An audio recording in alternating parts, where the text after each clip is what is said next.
Buddy, put that thing back in its holster. We haven't gone anywhere. I don't understand. Check out the MichaelDukesShow.com for information on how to get access to the podcast. The Michael Dukes Show. I have 2 guns, one for each of you. Firearms Friday. As Thomas Jefferson stated, it is the right and duty of the people to be at all times armed. Say hello to my little friend. I say that the Second Amendment is, in order of importance, the First Amendment. The right to keep and bear arms is the one right that allows rights to exist at all. The Michael Dukes Show. The right to keep and bear arms shall not be infringed. Not be infringed. Firearms. From my cold, dead hands. Friday. Here's my rifle, this is my gun, this is for fighting, it's for fun. Firearms Friday. Firearms Friday, right here, the Michael Dukes Show, broadcasting live across the state of Alaska on this, your favorite radio station and or translator, and around the world at MichaelDukesShow.com on the internet as well. Don't forget, of course, we're also simulcasting on Facebook Live, YouTube, Twitch, and everything else just because, well, why not? Why not? The final Firearms Friday of 2021. This is it. This is the last hoorah. Quick reminder that, of course, starting on Wednesday of next week, we will be on hiatus for the remainder of the year. We're going to be going to do a little holiday vacation time, and so starting on Wednesday, you'll be listening to alternate programming across the state of Alaska. Depending on where you're at, you'll be hearing different things. But this is it. This is the final Firearms Friday of the year. Now, I was working on a couple guests, Jen Jakes from the Firearms Policy Coalition, who unfortunately is recovering from COVID and still struggling a bit on that. So it's she asked to beg off and ask if she could get a couple more weeks out, which is fine. We'll talk to her in the new year and see what she has to say about everything that's going on. We got some stories involving the FPC today, which we will talk about, and then we'll get some more details from Jen later on, or I guess early in 2022, since we'll get it next year, right? Which is just a couple weeks away. Well, here we are, and look at this. We are just 1 week away from Christmas Eve. Man, can't believe that. So this year has just absolutely flown by, which I guess is good because, I mean, man, I would not want this year to have drug out any more than I would have 2020 to drag out as well, with all the stuff that's going on in it. But anyway, we'll continue on here, and I was also working on Michael Hammond from Gun Owners of America, but that didn't work out either. So, okay. All right. Let's just do what we got to do. How about that? We'll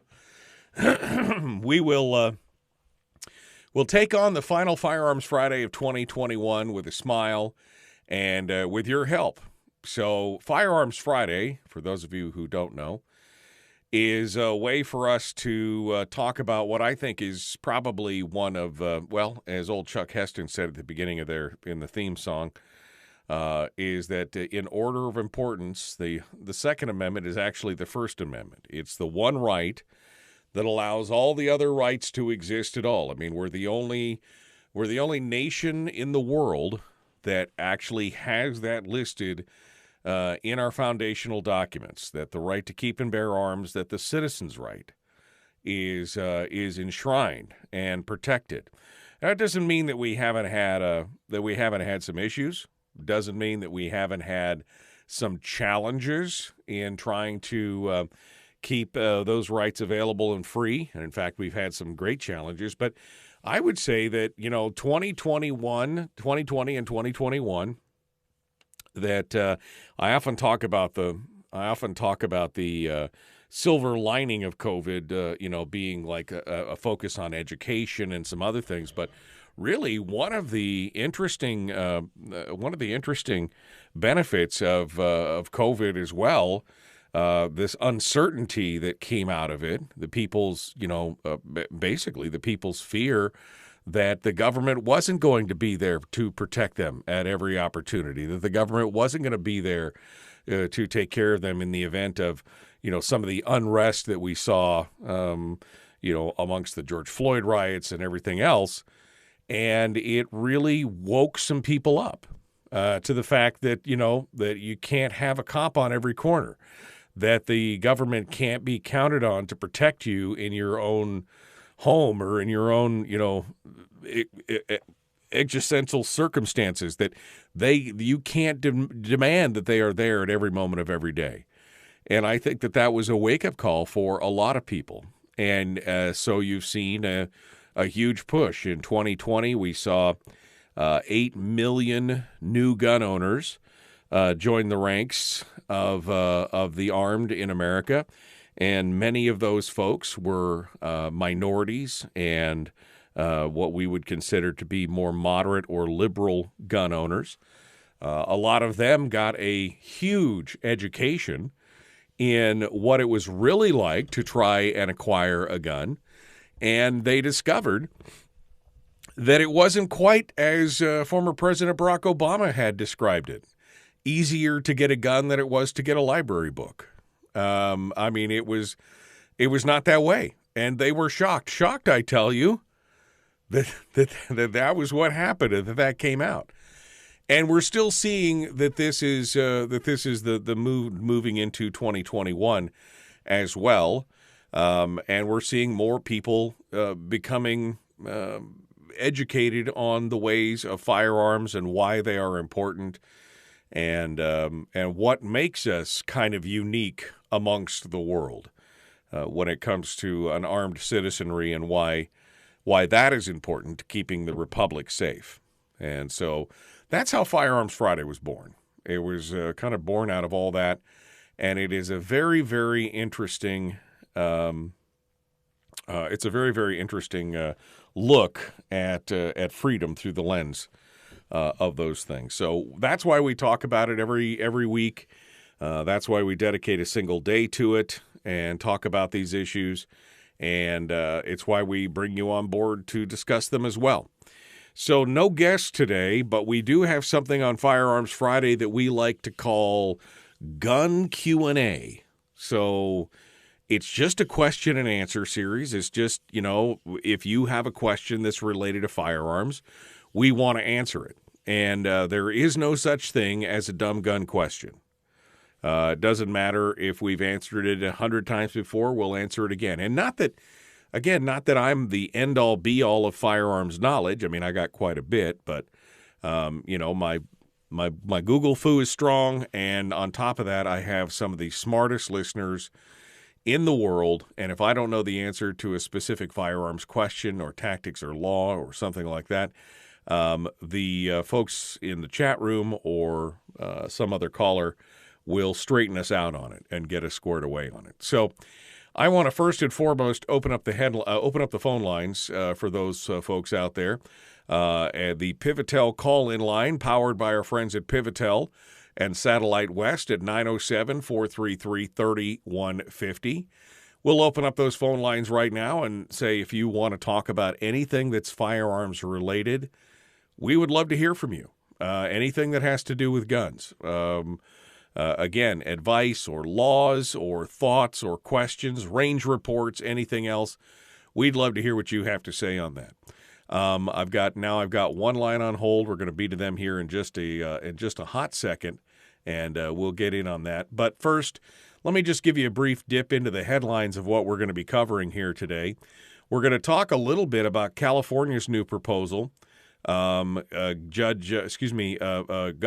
Gavin Newsom has talked about now putting together new proposals in California that are based on the anti-abortion agenda that has gone in Texas. utilizing it as a template. And I know there's been a lot of talk about how many pro-life folks have been very excited about the new law in Texas.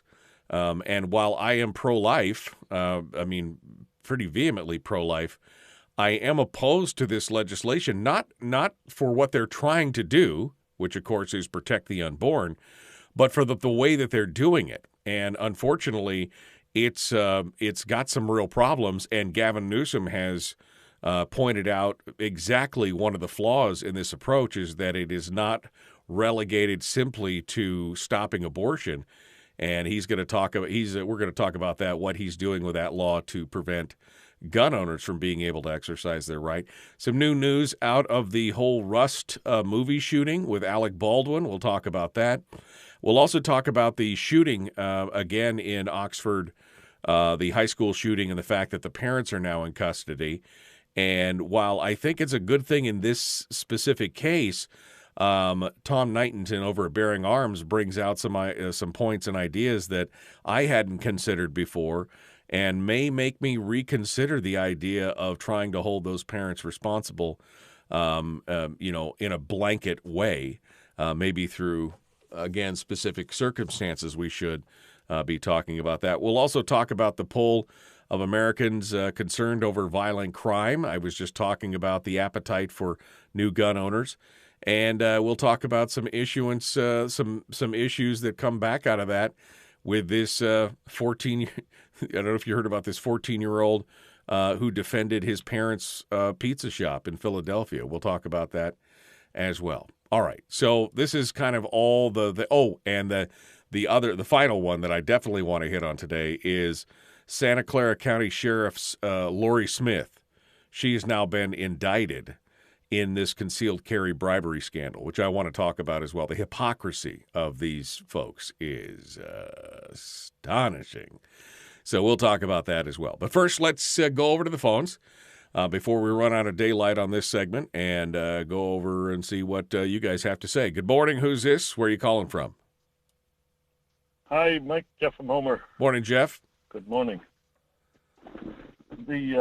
I just want to talk about our history, in this country. A lot of people don't even realize, Lewis and Clark were hunter trappers, and they were explorers, but everybody had guns back then, and they had them for a reason, and it was for protection. It's the same reason that we have them now, and but in a little bit different way, more from bears and grizzlies, and it was a tool,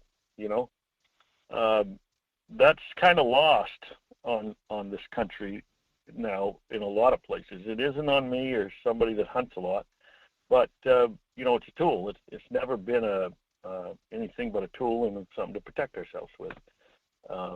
It's never been anything we want to use on people. But the Wild West, right back through in our forefathers, and I think the difference today, all of our politicians aren't gun people. Most of them. There's very few. There's some, but there's not like it used to be. Our forefathers all had guns and knew what they stood for. That's why we have the Constitution, the Second Amendment. They were smart enough to know that, hey, this is our protection, and we're going to protect that from ever being taken away. Right. So the battles we fight today are modern people that live in what I call the concrete jungle, and primarily, and they have no knowledge, And it's like I've always said, some of these foreign countries that hate us, if you could bring them here and we could go there, we'd understand each other. But that's not happening, and it's the same way with the guns. If we could just bring them to the country, out here to Alaska and show them what we got and what we do, it might change their minds, on what we do with our guns and how we do. They always talk about the cities, and all the bad news, right, primarily comes out of the cities. So, it affects all the people that outlie in this country as country, people that live out in the country. They don't go to the cities much, like myself. And I got to thinking about all that, and it's primarily a whole, like Obama. I don't think he's probably ever been, on a hunting trip somewhere. Right. Biden probably definitely not. Well, it's definitely definitely a different point of view. I mean, you're talking about people who have again raised in an urban environment. They have no point of reference for using a gun or for realizing that it's a tool. They only see guns in the hands of criminals, or in the movies they see them in the hands, being used for violence. So it's no wonder that many of them have that feeling. And while many of us do go hunting, I mean, I haven't been hunting in many, many years, but I'm still a strong firearms advocate. I know there's plenty of people out there that support firearms even without the hunting. But you're right. The realization that it is a tool like any other is lost on a lot of people. Yeah, exactly. And it's primarily, I always think it's primarily not their fault. They just were never brought up this way. I say it all the time. Hunting and fishing has never been a sport to me. It's a way of life, and it's a big part of my life. I got a freezer full of fish and meat now, and I don't have to go buy it. And it's really good meat. I know where it came from. It's all slaughtered excellently. I did it myself. Flay my own fish. I take care of everything. So, I feel bad for the people. I've always said, gee, if we just run out of fossil fuels one day, it stops flowing, a lot of people are going to die because they don't know how to take care of themselves. Sure. They haven't been taught. Sure. We've lost that in our society in a lot of ways. Now, my kids will, and that's survival of the fittest. The way I look at that. That's the nature of society, right? I mean, that's the nature of civilization. People get comfortable. They forget how to do certain things, society, civilization, or empire collapses, and then people are left struggling again to try and have to rediscover a lot of this stuff. This has happened many, many times in the past, and so this is just one more example of that, Jeff. I couldn't agree with you more. Final thoughts, Jeff. I got to go. Well, I guess my point is, people, you probably ought to start studying a little more about the woods and how to survive and live, through these things. Because I don't see it getting any better through these pandemics and all this stuff that's going on. And who knows whether we really have a pandemic or did or not. I don't know. I didn't really see it. It didn't affect me, so I'm doing well. But, if you want to live well and you want to live right, learn some of this stuff. Learn how to go start out a cabin. Yep, you got to figure it out on your own. Jeff, we're out of time. Thank you for your call. Folks, we got to go. Hour 1 continues. The Michael Duke Show, Common Sense Radio.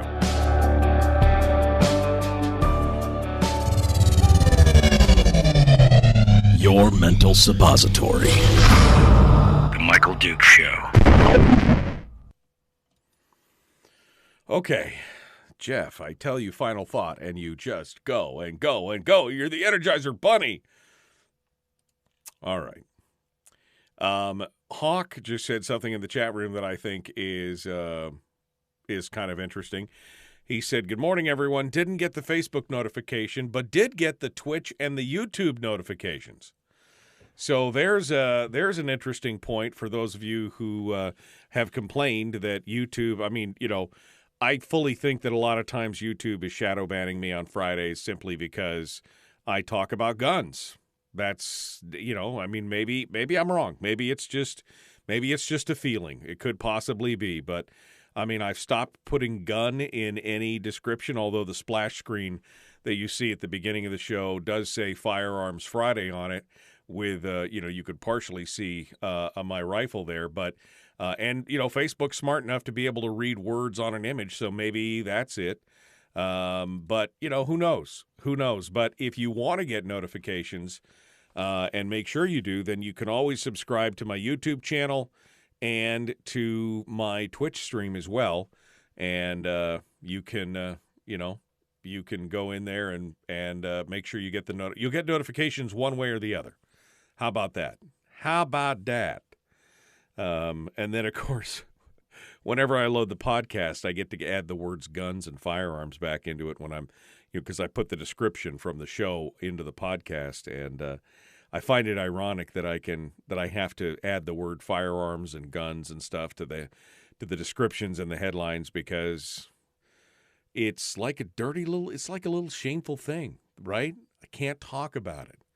I can't put those things on Facebook and YouTube without everybody losing the notification or not getting notified that we're up and running in the morning, and then they got to go search it out.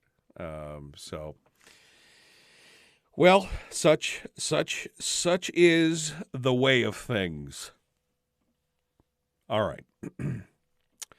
People that harvest their own food and aren't relying on government are a threat to them.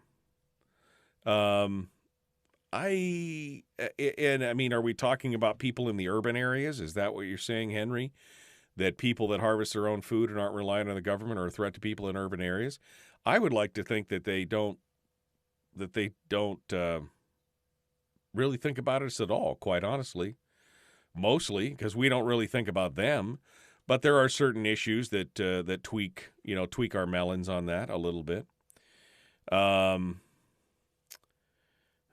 like the Twitch platform for the most part. The only thing I don't like about it is that sometimes they do not let the user choose what quality of stream they want to show for people with slower internet. Yeah.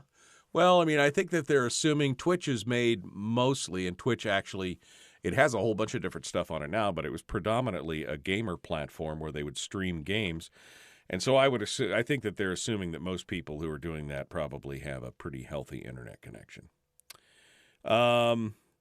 I've been listening long enough to know when MD starts broadcasting daily, just saying. Yeah, I understand. But it is nice, especially if you're on your phone, Larry, and you don't, you live in an area where you can't pick it up on the radio. And if you don't get the notification, you got to kind of go search it up. It's not that hard to search up, but it's nice when you get the notification and you could push the one button and it takes you right to it. We're trying to make it easy here, right? That's what it's all about. Oh, looking for the weekend, man. Looking for the weekend to get some sleep. I got about 7 hours of sleep last night, and I still feel tired. I need to get caught up. Rick says, good morning. Did you see the Sportsman's Warehouse holiday raffle? I did not, Rick. You want to fill me in on some details there and let me know what you're talking about? We'll get back to that as well. Donald Trump will have a free speech platform soon. Goodbye to YouTube, Facebook, and Twitter. Yeah, we'll see how that goes. I know another time Michael comes on too, but sometimes I'm busy. And the next thing I know, it's 20 minutes after before I realize he's on. Yeah, life can get away from you. All right, let's jump back in. Here we go. The Michael Duke Show. Common sense, liberty-based, free-thinking radio.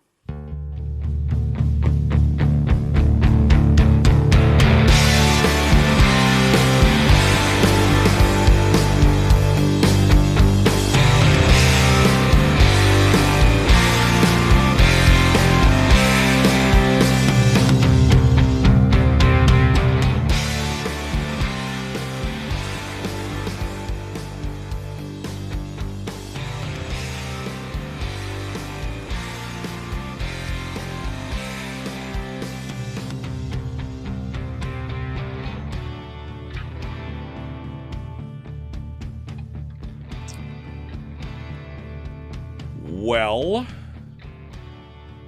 you ready to continue here? You ready to kick things off and talk about the good stuff? It's another beautiful day here in the old Radio Ranch, and it is Firearms Friday. That makes it automatically a beautiful day, no matter what it looks like outside. Although it is, the weather. Oh, my wife is going to have a headache today, I can tell you, with the sinuses and everything. Weather swapped again from 7 below yesterday morning to 14 below today. It's supposed to snow and rain. Man, cannot make up its mind around the state of Alaska. It was 40 below yesterday in North Pole, and I know Dodie this morning said it was 3 above and snowing. So it's, welcome to Alaska. You don't like the weather, wait 15 minutes. Let's get back to it now, though. Phone lines are open, as I said earlier, on the Pivotel call-in line at 433-3150, 433-3150, powered by our friends over there at Satellite West and, of course, Pivotel. Now, it used to be that satellite phones were a rich man's game, right? You only saw Thurston Howell he wish he had a cell phone, but you know what I mean. It was like a picture out of the Rob Report. Anybody know what the Rob Report was? That was like the Lifestyles of the Rich and Famous magazine. I used to get that magazine occasionally, but it used to be that was it. I mean, I heard about Iridium satellite phones 25 or 30 years ago and thought, man, that would be so cool. But it was hellaciously expensive, and now, of course, many years later, it's become a lot more commonplace, especially with players like Pivotel coming into the situation. Now, they started off as a wireless carrier in Australia, a cell phone carrier, but then they branched into satellite phones, and then they started to expand, and the next thing you know, they're across 5 continents. They are one of the largest Iridium satellite subscription systems in the world. And the new phones, they're simple and easy. I mean, you don't have to dial any access codes. You don't have to it's just like a cell phone, And there's no additional charge for that. Plus, Pivotel has plans that are starting, as low as $65 a month. I mean, I pay more than that for my cell phone. $65 a month. If you get a $65 a month plan or more or larger, you get a lot of great features, including free incoming calls, which is, I mean, if I never dialed out again, it would be a great thing. You get an Alaska-based number on a satellite phone, not an Arizona number or a Tennessee number or whatever. You get an Alaskan number. You get 24/7 customer support, English speaking. This is important. This is Americans and Australians answering your phone calls and talking to you if you have a problem.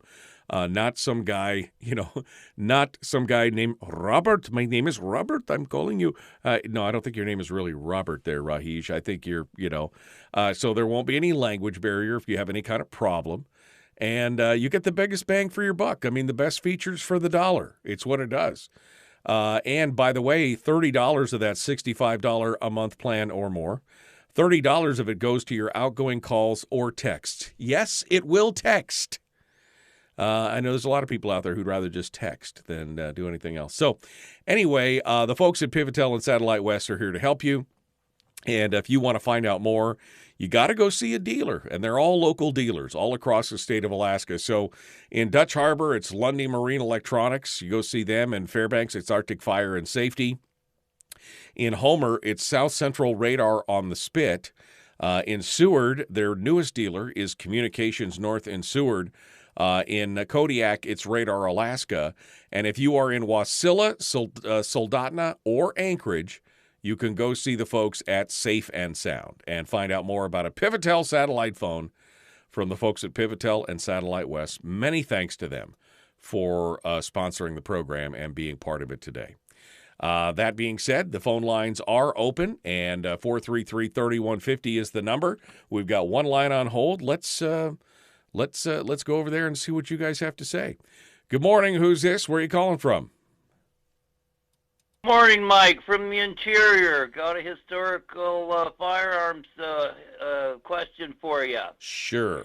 It was the first year that a shooting team from each state's National Guard was invited to compete with the regular service military competitors in the Wilson Cup at Arkansas, Little Rock, Arkansas. Okay. Who was the team members from Alaska? Well, the first year. I don't even know. Each National Guard from each state's team went down and competed for the prestigious Wilson Cup at Little Rock, Arkansas. Well, you know what? I don't even know the first year that the National Guard was allowed to compete. Well, that's in the Wilson for your Cup. research. You got that computer beside you. Start moving them fingers. Oh, okay. So you want? We all want to know, don't we? Okay. All right. Well, I'll see if I can find the answer for you, Mark. Thanks for sounding off. I'll see if I can. Let's see. Wilson Cup first year National Guard compete. How about that? This is my, but there we go. Let's see. National, blah, blah, blah, blah, blah. I'll have to find out. It doesn't, I'll look it up. I'll look it up for you, Mark, and I'll see if I can remember to bring that up in the new year when we come up with the next answer to Firearms Friday. How about that? I'll do my darndest. 433-3150, 433-3150 is the phone number.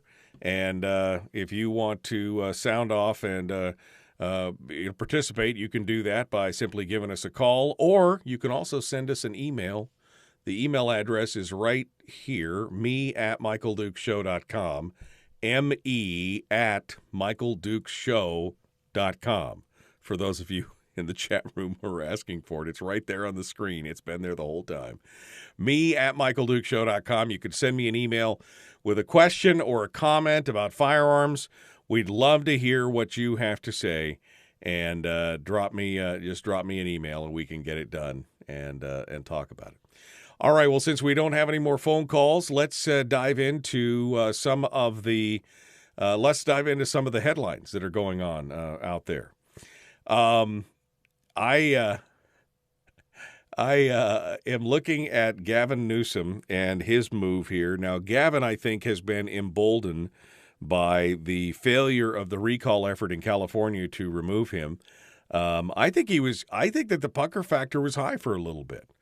I think he was a little worried. And then, of course, he beat the recall rather handily. And so now he's emboldened to continue to move on and push a more progressive agenda. So he now has proposed something that I'm sure he thinks is very clever. He took the abortion ban in Texas, which has just been ruled by the Supreme Court last Friday. They ruled that they cannot block the state's abortion ban, but there was lots of concern on the bench of the Supreme Court that this could be used against many other freedoms or things, or that it would skirt judicial oversight of laws. I mean, a diverse group as diverse as, Sonia Sotomayor warned that politicians could copy the law's enforcement mechanism to target other disfavored rights, including gun. She warned about gun. I mean, this is Sotomayor warned about the effect that it could have on gun rights. Both Kavanaugh and Roberts also talked about how this is that this could be used to endanger Second Amendment rights, religious rights, free speech rights. Justice Roberts said that SB 8, which is the Texas abortion law, made an unprecedented end run around judicial review, and wondered whether a state could avoid responsibly for its laws in such a manner could do such a thing. So again, while I am definitely pro-life, after reading this law, I was very worried about this because, again, if this is upheld, now the Texas Supreme Court has ruled that it is a violation of the state's constitution, and so there's going to be some problems there. Travis County, Texas District Court Judge David Peebles ruled last week that SB 8 violates the state's constitution's standing requirements for civil lawsuits. For those of you who don't understand what the lawsuit or what the law does, is that it basically allows any party to sue someone who provides for abortions, and basically makes like a civil watchdog corps, right? So that anybody that provides for abortions would then be civilly liable because some average citizen could sue them.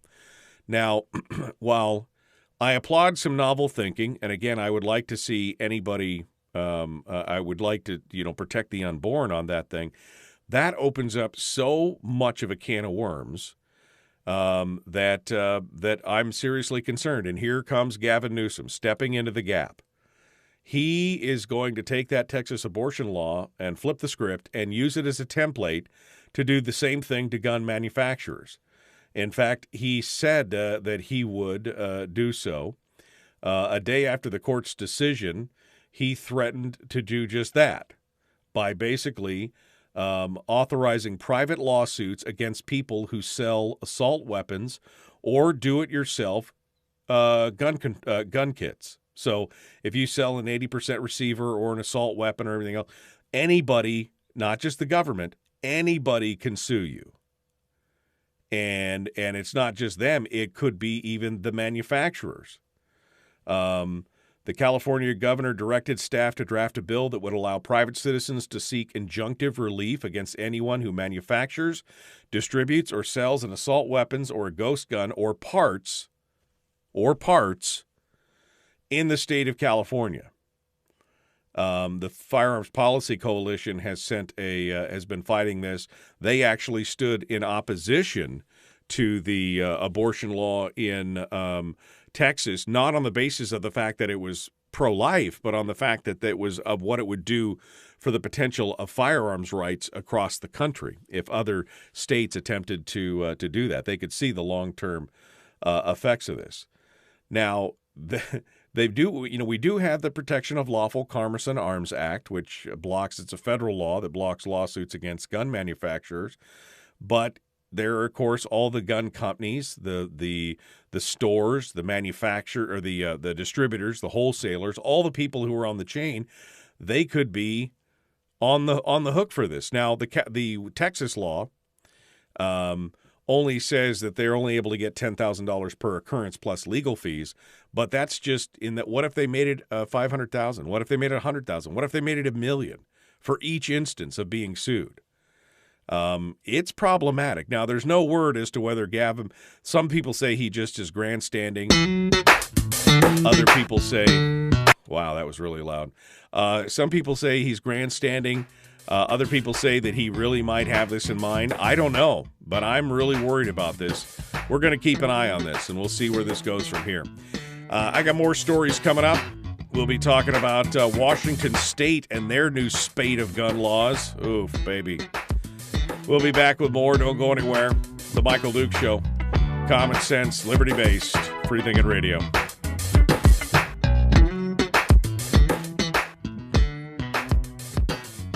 We're broadcasting live through a series of tubes. Allowing all of these entities to provide streaming stuff going on the internet. Well, it's kind of hard to explain. Sorry. Streaming live every weekday morning on Facebook Live and MichaelDukesShow.com.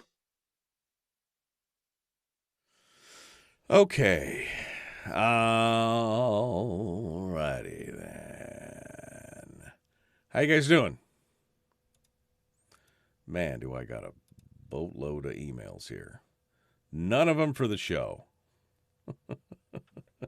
A boatload of emails, and none of them are interesting at all. I mean, they're interesting, but none of them are related to the show at all. So, hard to get a guest a week before Christmas?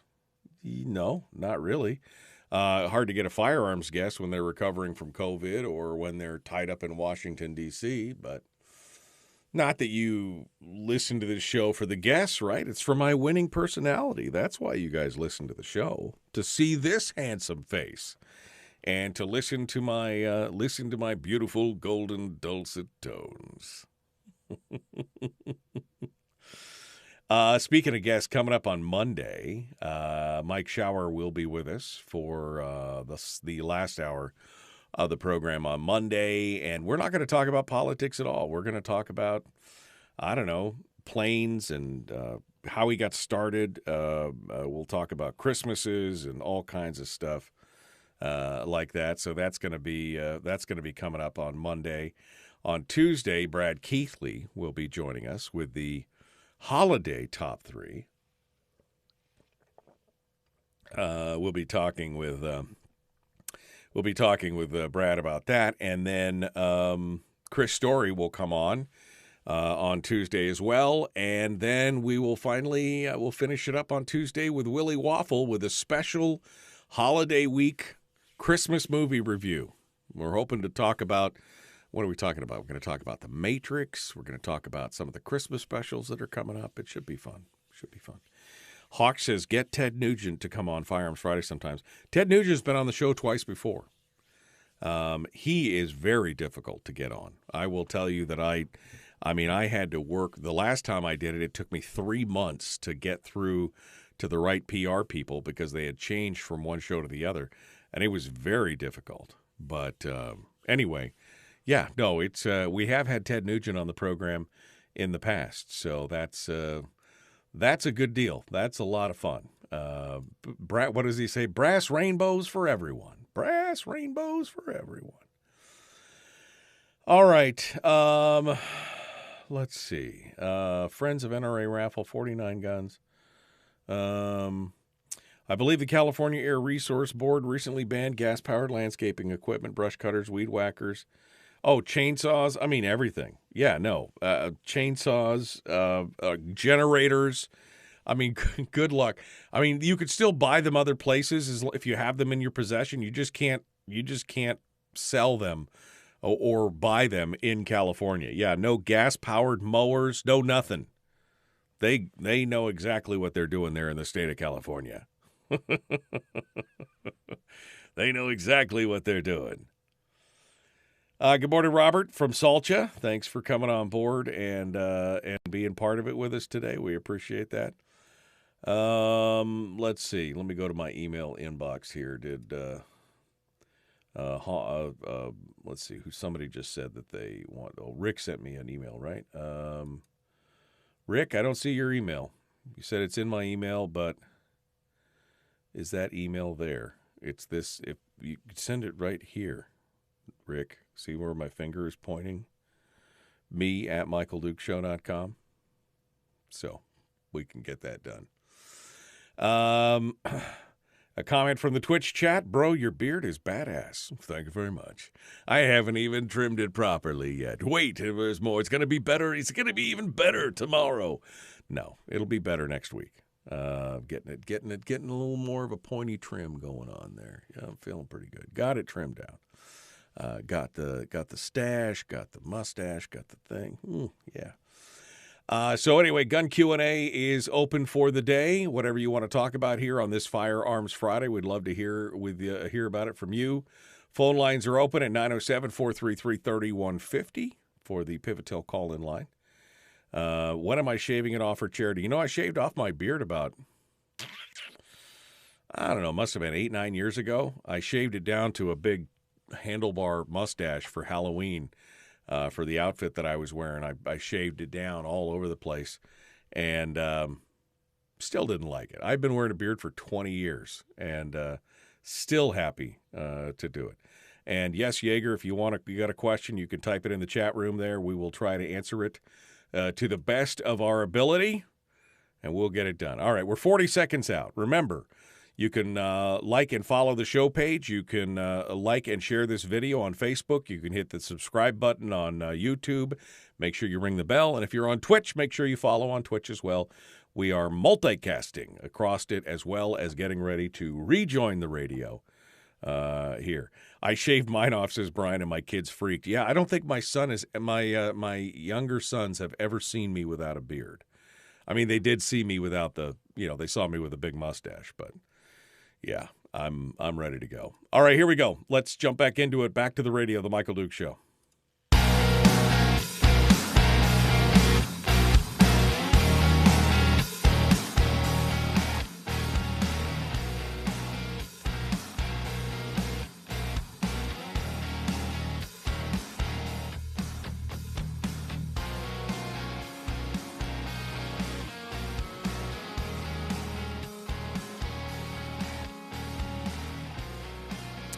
All right, welcome back to the program. We're continuing now with Firearms Friday, the one day a week we dedicate to firearms and the Second Amendment and gun rights and everything else. We've got a question off of Twitch this morning coming in. Of course, as we mentioned earlier, we're multicasting, so we're on Facebook and YouTube and Twitch if you'd like to join us out there as well.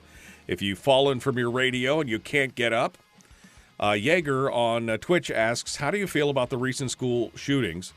I feel like it's more of a societal problem or society problem more than a gun problem. Guns don't kill people. People kill people. I mean, it's a deep question, Yeager, and I agree. I mean, I don't think this is not the fault of the firearms specifically.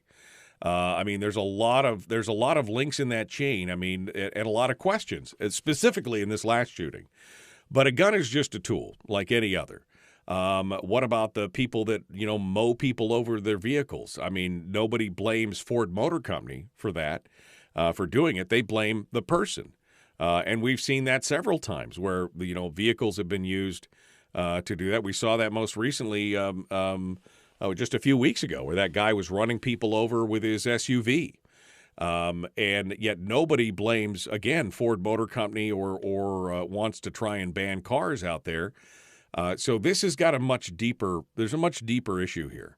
I think specifically, there's been a failure along the lines, and we could talk about Sutherland Springs shooting. We could talk about the Navy Yard shooting. We could talk about Virginia Tech, the Parkland shooting.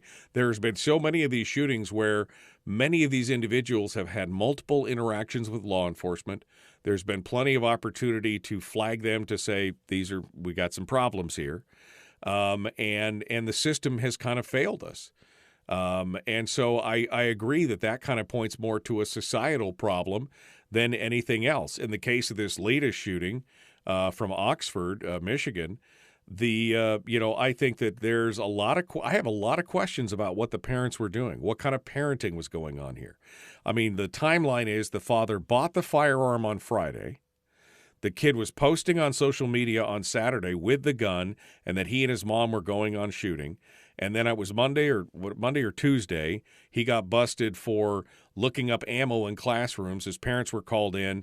Nobody searched his bag. Apparently, he had the gun on him at the time, and then he ended up shooting up the school later on. There was a lot of questions. I mean, first of all, parents, I would buy a gun for my child, but I would not allow my child access to it unless I'm there. So you got to have a gun safe or some way to safe store it or something like that. You got to teach your kids about that kind of gun safety. And then there's a lot of questions. So it's obviously a problem, Yeager. And do I have an immediate solution to it? Not really. But again, disarming millions of law-abiding Americans because of the actions of a few individuals doesn't make any sense either. I mean, you can't legislate insanity or evil. And I can only think that those kind of people who would do this, walk into a crowded school or a shopping mall or a movie theater or whatever and shoot up the whole room and kill innocent people, that is the definition of insanity and evil. So it's pretty crazy.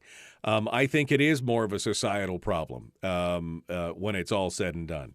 Again, 99.97% of all American gun owners are not breaking the law. Why are we punishing the entire country, essentially, for the actions of a very, very few? And part of this also feeds back into a question about the news media. What kind of role does the news media play in this? By highlighting and making these people famous, essentially. Does that feed back into it? I think yes. I think it does have something to do with it. I think that is part of it as well. That's why I never mention the shooters' names from these incidents. You'll never hear me say the name of the Newtown shooter. I know what his name is, but I'm not going to say it because I do not want to give him any more credibility or any more fame. Whether the shooter's alive or dead, that's what they're looking for. And the news media continues to bolster that by any time there is a shooting like that for 24/7, for 24 hours a day, 7 days a week for the next 10, 15 days. That's all they talk about. So hopefully, Yeager, that answered your question out there. That's a question from Yeager on Twitch.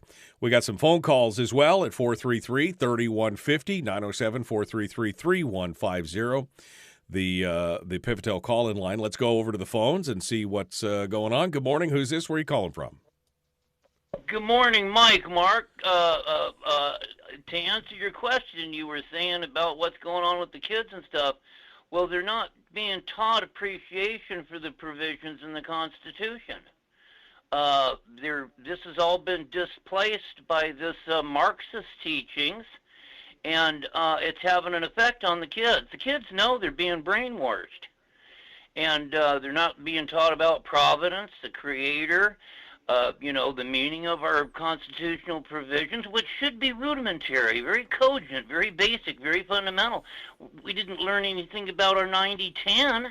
Right. All right. Well, I'm not going to talk about that today, but I agree with you that part of this is the educational system, Mark. I agree with you that the educational system is failing in some of the basic civics courses. We should be focusing on the fundamental things that in the Constitution, and we should be looking at those 10 amendments, the Bill of Rights. That should take up a whole semester. And quite honestly, there's enough laid out in there for that to be a whole semester's worth of stuff, for sure. Let's go over here. Oh, Yeager had a second question, a follow-up question. Do you think every state should have a constitutional carry in place? I think that if that state wants that they should do it. I mean, I think the states are, in a way, I can't remember if it was Franklin or Jefferson who talked about that, basically these are, that the various states were basically various experiments in government. So if they want to have constitutional carry, I support that. You see that there is great support for constitutional carry. In just the last couple of years, we have gone from just a handful of states, 6 or 7 states, to now we are 21 states or 22 states now offer constitutional carry. Which is basically the ability, if you have the legal right to own the firearm, you have the ability under the state law to carry the firearm without having to go through a permitting process or anything else. Now, that doesn't abrogate your responsibilities, and I'll make this clear again. Even here in the state of Alaska, where we were one of the first states to have constitutional carry, I think it was Vermont and then us, that it does not abrogate your responsibility in becoming educated on the laws of lethal force and how to carry and all that kind of stuff. I have always advocated that if you are going to go forth armed, whether you go to a concealed carry class or not, or whether you get a permit or not, you should still go to the concealed carry class because it teaches you about mindset, situational awareness, and it also informs you on the laws of your state in using lethal force, which is very important to you, not necessarily leading up to the shooting, but after the shooting, the aftermath. You will have to defend your actions. So even in a constitutional carry state, I think you should still attend a concealed carry class, even if you're not planning on getting the permit. So hopefully that answers your question, Yeager. Thank you for coming in. Folks, we're out of time. We got another hour dead ahead. Willie Waffle at the end. It is The Michael Dukes Show. Common sense, liberty-based, free-thinking radio. Be kind, love one another. We'll see you in the next hour.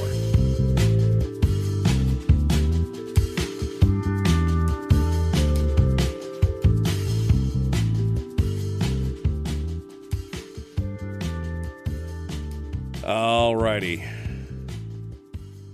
Henry says in the chat room, still wondering when Home Depot is going to be sued for renting the truck to that idiot that mowed down the people on the bike trail a couple of years ago. You're talking about the Halloween incident where the guy had the rented pickup truck and he drove over a bunch of kids and people and everything else. I mean, that's exactly what happened. I mean, it's exactly my point. Anything could be used as a weapon. Anything can be used as a weapon. It's not the tool's fault. It is the person wielding it. And that's what we've been talking about for a long time. Common sense, free thinking. What is it? Common sense, free thinking. Yeah. Oh, all right. Let's see. We got one more line on hold now, and we're in the break. And so let's talk to them and get their get their name and where they're calling from, and we'll hold them over till we rejoin the radio over here. Let's go over here. Good morning. Who's this? Where are you calling from? Yeah, hi, this is Brady calling from Las Vegas, Nevada. Hello, Brady. We're in the break. We're going to rejoin here in about 4 minutes. You want to hang with us here? Sure, I can do that. Okay, hold the line. Brady will be joining us from Las Vegas. One of our outside listeners. He comes in every now and then. He and Fred from Rhode Island. I'm waiting on Fred from Rhode Island. He usually calls in on Friday as well. Fun-loving radio, says Brian. That's what it is. Common sense, liberty-based, free-thinking radio. That's how we do it around here. All right. Well, don't forget to like and share the video this morning if you haven't already. I hope you have. I hope you've liked it. I hope you've shared it. I hope you've liked and followed the show page. And you're joining us on Facebook or YouTube or Twitch. And yes, decent, I do read the Twitch chat as well. I've got all three chats running at the same time in my little unified chat window there. So I can see all the chats from all the channels all the time. That's how it works. So we love it here. Thanks for coming in. It's Firearms Friday. We are in the top of the hour break right now. We'll be rejoining the radio here in about 3.5, 4 minutes, and we'll be kicking things off for hour 2 of Firearms Friday. Don't forget, at the end of the show, Willie Waffle will be joining us this morning for the entertainment and weekly movie review. I think he's going to be talking to us about Spider-Man. Spider-Man does everything that a Spider-Man does. So anyway, that's coming up as well. And don't forget, next week, I'm on vacation. Oh, man. Can't believe it. I'm so excited about it. It's my annual vacation that I take starting Wednesday. The show will be on hiatus until January the 3rd. We'll be returning January the 3rd. All right, what do you make of the text sent to Mark Meadows by Fox Talking Heads, the things they texted versus the thing they said on their show? They contradict each other. He's talking about the December 6th Capitol protest revolt thing. I'll be honest with you, Decent. I haven't read the text. My show focuses mainly on Alaska issues with some, there's some things we pick up on the national scene, but we mostly focus on national issues. And then on Friday, we do firearms, which is more national, but I don't focus on a lot of that. So I can't say I haven't read the texts. I know there's a lot of speculation that the talking heads were sending texts to Mark Meadows saying, get this under control, do something, stop him from, blah, blah, blah, blah, blah. And then they may have been saying something else on the air. But, I mean, who knows at this point? We'll have to see how it all shakes out. All right. But I haven't read the full body of the text nor seen it. All right, and today we're kind of on firearms, so don't bring me down with talk about the Trump and the thing and the other deal and the other stuff. Just brings me down. All right. No, I appreciate your thoughts on that. Yeah, I mean, look, there's a lot of hypocrisy in media. We've talked about that before. There's a lot of hypocrisy in media that they'll say, maybe say one thing behind closed doors and say something else to feed the red meat, base of their listenership. I think sometimes that's what it takes to be in national media. You just gotta kind of throw your thoughts out the door, and maybe you got to be a little two-faced. I don't know. It's one of the reasons, quite honestly, why I don't watch cable news for the most part. I mean, I'll watch snippets of it, but never would I sit down and watch a 1-hour cable news show because my blood would shoot from my eyes, duct tape around my head to keep it from exploding. So, do you have the answering machine turned on while you're gone in case we find something we just have to share before we forget? No, we have these things now. We have this stuff now, Rick, called email, and I do that instead. I do not turn on an answering machine. Who's got time to listen to a bunch of messages? I mean, I would have Mark on that. If I had an answering machine, I would have 2 hours of Mark there every week. So, no, I have an email, and you can send me an email. me@michaeldukeshow.com. me@michaeldukeshow.com. What did Black Rifle Coffee Company say that pissed folks off? Did I miss something?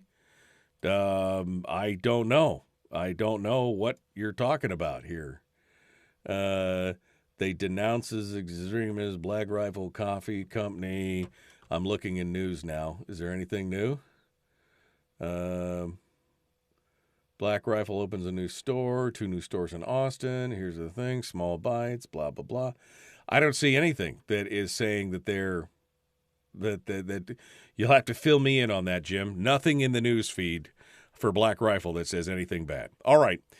Let's get ready to go. Common Sense Corps. Yeah, you can leave a message on the Common Sense Corps page. Thank you, Brian, for promoting that. We should put that out there. In fact, we'll talk about that as soon as we're done with Brady. How about that? Let's jump back into it. The Michael Duke Show, common sense, liberty-based, free-thinking radio, hour 2. Right now, let's join the radio.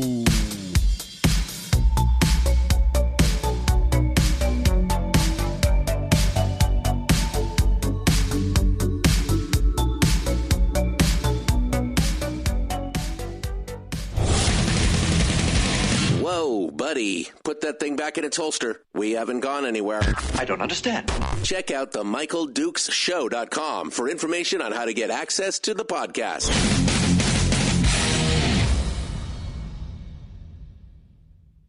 The Michael Duke Show.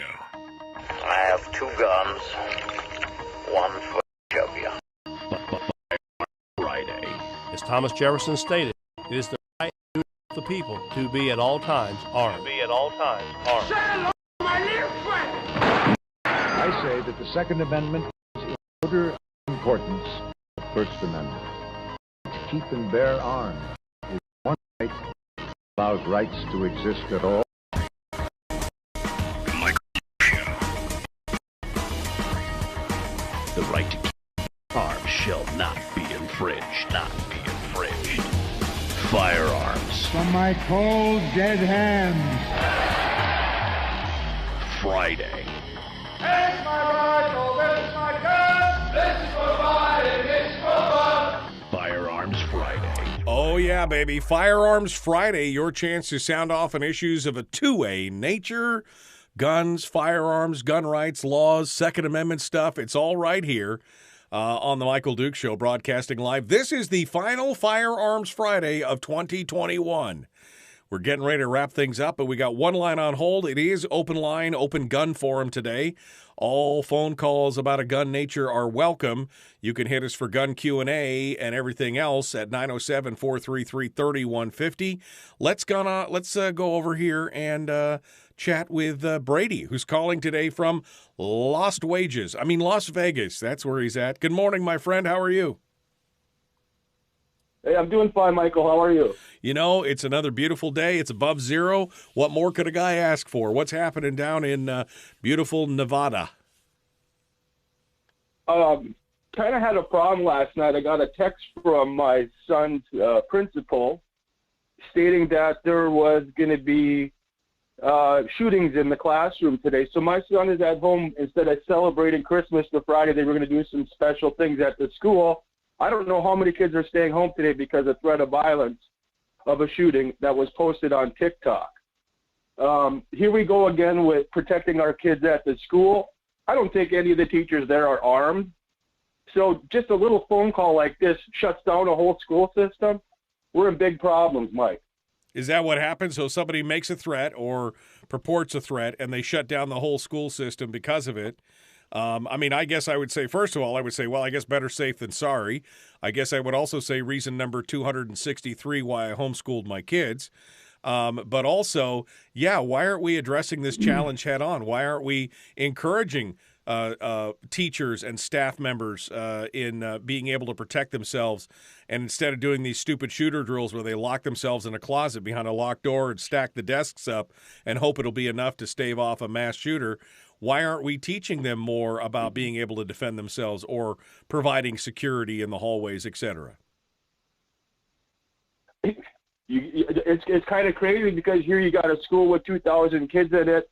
You see a cop driving around the front of the school once in a while before the school starts. Like I said, I don't know why they aren't arming the teachers. There's plenty of teachers that are well informed and well trained in how to use a gun, and we're just going to keep having these situations where a kid walks through the school. Oh, they locked the school down. While the kid's walking around, the shooter's still walking around the school blasting people, and they're waiting for the cops to come. There's not one person in the school with a gun. Right. This is going to happen over and over and over, and it just drives me nuts. They keep telling us that kids are our most important resource, right? The children are the most precious. The children are our future. They've got more security at banks and at shopping malls usually than they do in schools, and yet it's the teachers' unions, it's the school boards, it's the bureaucracies in the counties and the boroughs.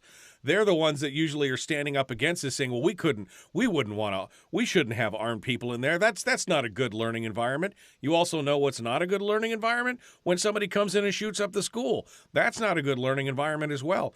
Shouldn't you be prepared for the worst and hope for the best? Shouldn't you, if they are our most precious resource, shouldn't we treat it like it's Fort Knox?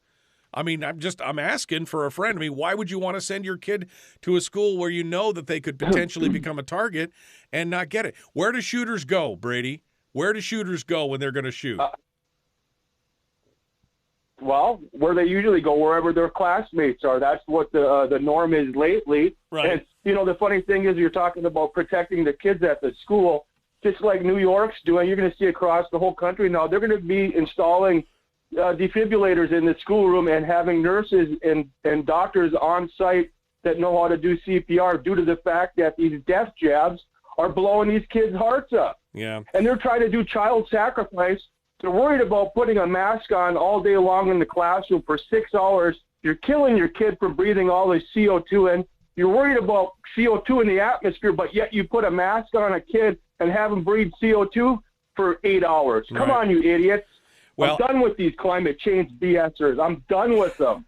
You're jumping subjects here on me, Brady, but I agree. I mean, look, here was my point. Sorry about that. My point was shooters go to gun-free zones, right? The majority of shooters, something like 97% of shooters, have chosen an area specific, and many of them have written about this in their when they go and they unearth the plans of how they were going to do it. Many of them write about this. They go specifically to places that are gun-free zones. Shopping malls, movie theaters, schools. So why would you want to put yourself in an area that is gun-free? I can guarantee you, if you're near me, you're never in a gun-free zone. That's the bottom line.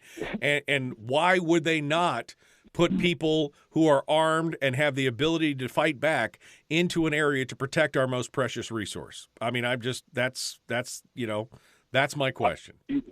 Well, why don't they remember, like in the old days, like we used to go to rifle training in high school at the armory and go shooting every morning in the fall time to learn gun safety. Sure. Why don't they implement that anymore? Well, I remember going to high school and people had guns in the racks in the back of their cars.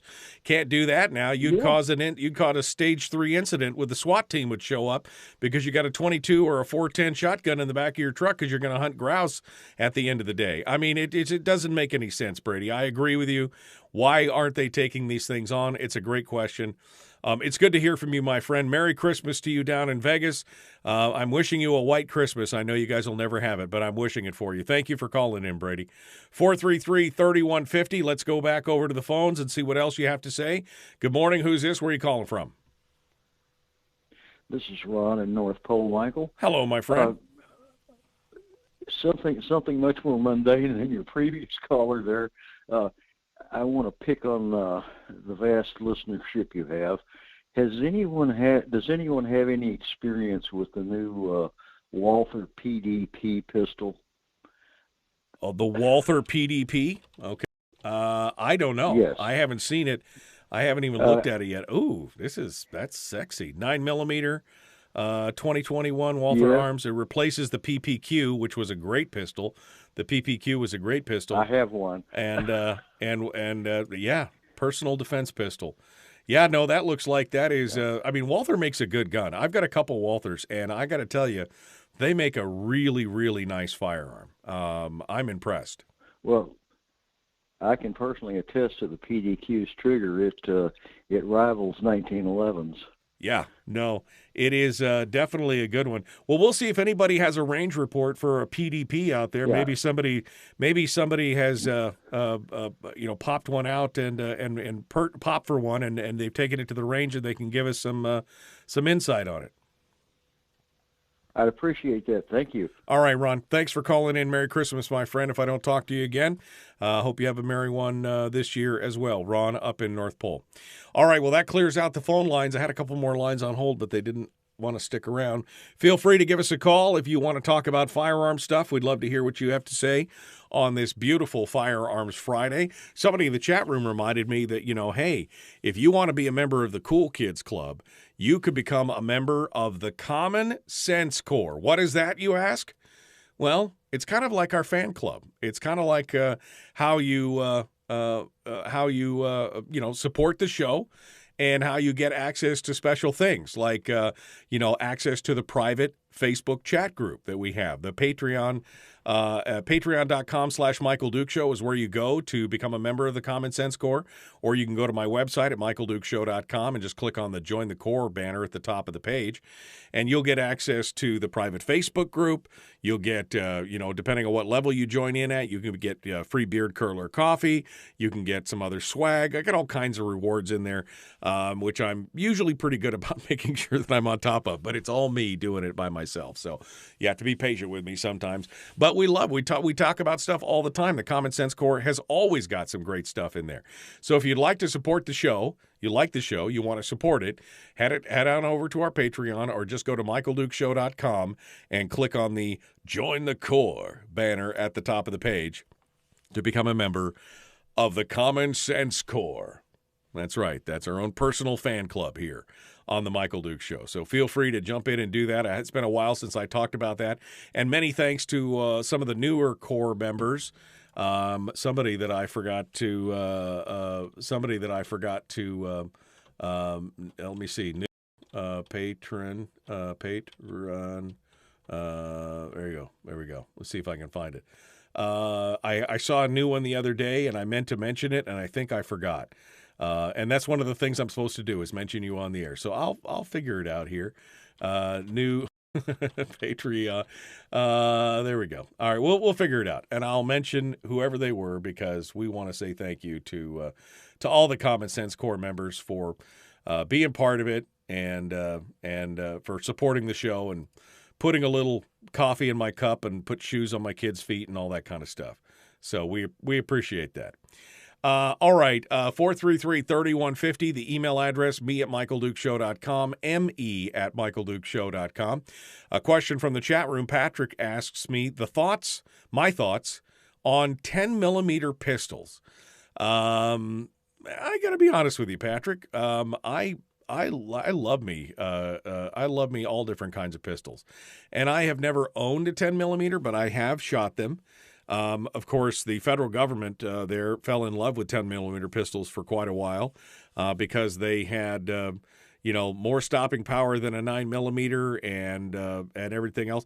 I guess my point is this on 10-millimeters. First of all, I personally don't own any arms that aren't, I guess common ammo types is what gets me. My hunting rifles are .308. Right, so I have a couple long distance hunting rifles that are all chambered in .308. All my rifles are common calibers. 7.62 NATO, 7.62 Russian, 5.56 NATO or 223 for AR-15s, and all my pistols are .45s or 357s. That's just kind of how I'm always, because I hate not being able to buy ammo. I had a friend a couple years ago during the great ammo crisis of whatever it was, 2010 or 2011. I remember he was like, "Man, I'm trying to find a 40 Smith & Wesson." Now, first of all, I wouldn't ever own a 40 Smith & Wesson simply because I don't like the bright recoil. They are very bright on recoil. And so I don't like that personally, but he was having the same kind of problem. The federal government loves 40 Smith & Wesson and 10-millimeter. Those are like two of the big ones that the government bought 1 million guns for all the various departments, and then they were buying ammo for all that. You couldn't find, for love or money, you couldn't buy 40 Smith & Wesson and 10-millimeter. But I guarantee you could always find 9-millimeter, you could always find 45, and you probably could always find 357. And so I go more for the commonality of ammo. Now, there's a variety of 10 millimeter pistols, in the 1911 pattern, in the Glock's got a pattern, some of the other Smith & Wesson. I mean, so the designs are proven. All they do is scale them up or down based on what's going on. So 10 millimeter is still a good gun. There's no, depending on what type or whatever, it's still a good gun. It's just, for me, the question is, can you get ammo? That's the big thing. So it's a big thing. All right. That's I guess that's it. I guess we're up against the break again. So we will do this one more time. Hit the commercial break. I still want to get to this.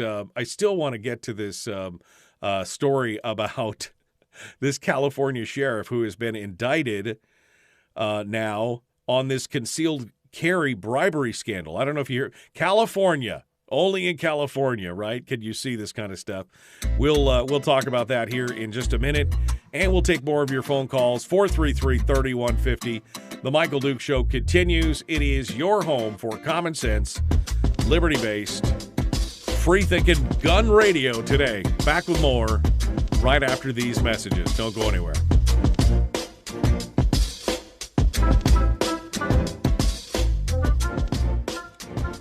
If you missed the show, you can listen to it on your time with Dukes On Demand.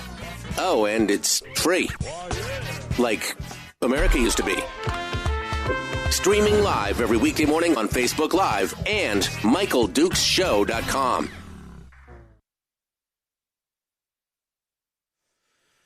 Oh, man. Who was that? It's bugging me now. I'm trying to figure out. How do I patron? No.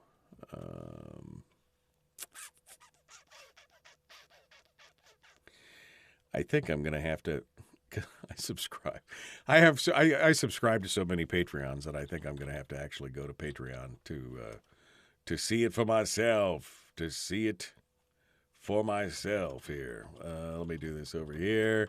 Because I want to talk about this new patron, and I want to say thank you to them. And been a while since I've done that. So let me jump over. Send an email to me. Okay, great. Okay. Boom. Here we go. Yes, I want to log in. Man, all this security. All I want to do is log in. Here we go. New account. No. Here we go. Patrons. Oh, my God. So many pop-ups. There we go. Okay.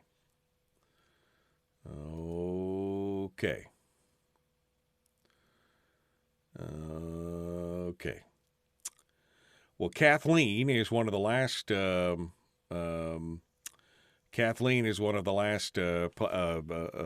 patrons, Common Sense Corps members.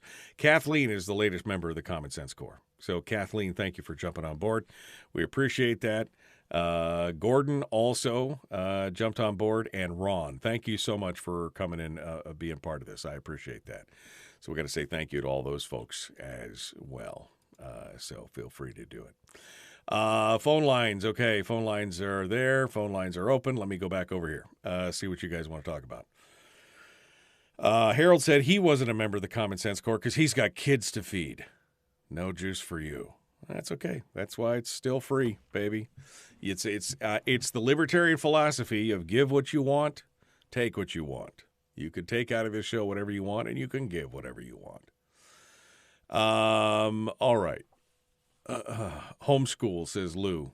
Big thumbs up on homeschool. Yeah, no, I mean, when Brady's talking about this, I feel bad because, who would want to send if you got the note or you got the nudge that somebody in your kid's school was, that there was a potential for a shooting, would you want to send your kids to school that day?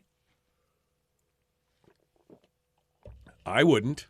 If I had I would not want to send my kids to school the next day. That, I think that's just being, cautious. Now, it ruins it for the kids because, again, this was their last day of school, he said, and they were about to do a bunch of Christmassy stuff.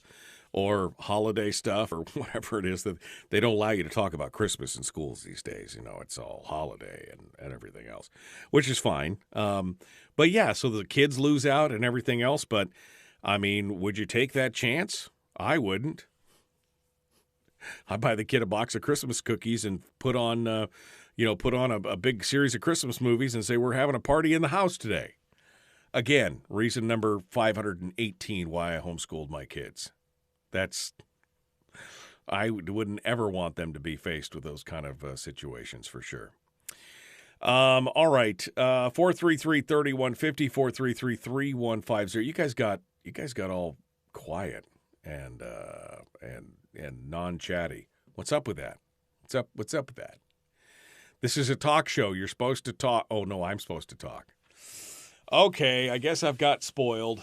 Doing the whole thing on Twitch and YouTube and Facebook has given me a great opportunity to have an instant feedback, and I feel a little gypped when I don't get that instant feedback. So that's okay. Sound off if you're in the chat room this morning. How about that? Let me sound off and see what you guys want to say. Any other questions for Firearms Friday? Now is the time to ask it. I did get a question from one of our listeners, so I will throw that out there here in just a second. Let's continue ahead. Firearms Friday, common sense, liberty-based, free-thinking radio. Let's do this thing. Here we go.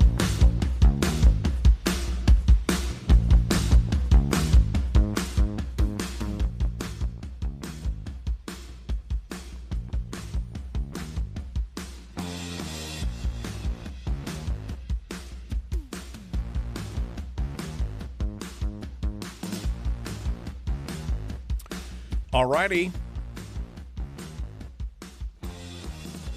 Let's continue on here, answering questions on this Firearms Friday.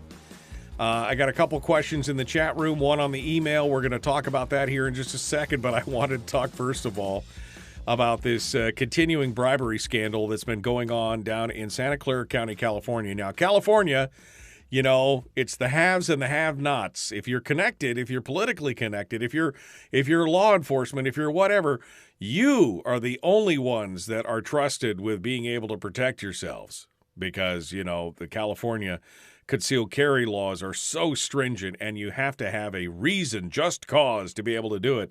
And just wanting to protect yourself is not enough. Well, the investigation into Santa Clara County Sheriff Lori Smith's office has been underway for over a year. Charges have already been filed against two of her top deputies, criminal charges.